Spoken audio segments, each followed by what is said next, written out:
uni hali ham qorni to'ymadimi deyman. Iltimos, menga yana bir kosa sho'rva olib keling, rahmat. Yosh xo'jayin endigina avtohalokatga uchradi.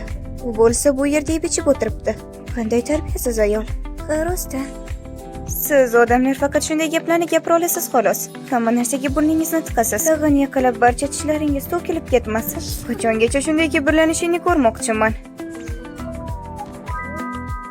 Ehtiyot bo'ling, tag'in yiqilib barcha tishlaringiz to'kilib tushmasin. Meni tishlarim.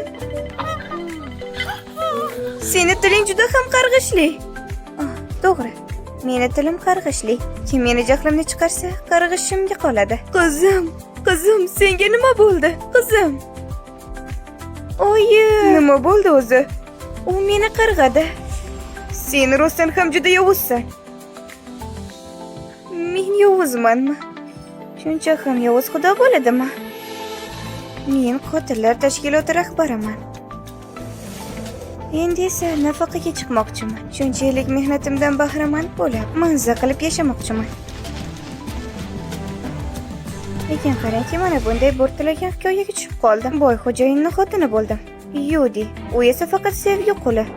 Ammo yagona foydasi shundaki, uni qarg'ishli tili bor. Bu esa juda zo'r. Hech kim aslida sen nima qilganingni bilmaydi deb o'ylama.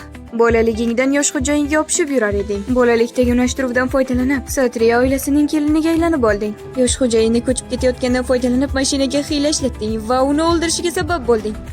Nahotki Resti shunday qilgan bo'lsa, qanday qilib o'z eriga bunday qila oladi? Aniqki, o'sha kampir o'z qizining mavqeini ko'tarish uchun meni ayblamoqda. Yosh xo'jayin tez orada kasalxonadan chiqadi. Qamoqqa kirishga tayyorlanaversin.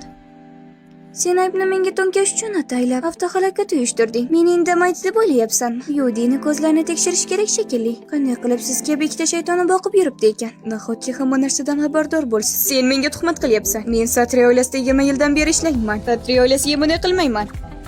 Qasam ichaman. Avtohalokat masalasiga meni mutlaqo aloqam yo'q. Agar yolg'on qasam ichayotgan bo'lsang, seni chaqmoq urishi mumkin. Yer va osmon guvoh bo'lsin. Agar yolg'on qasam ichayotgan bo'lsang, seni chaqmoq urishi mumkin.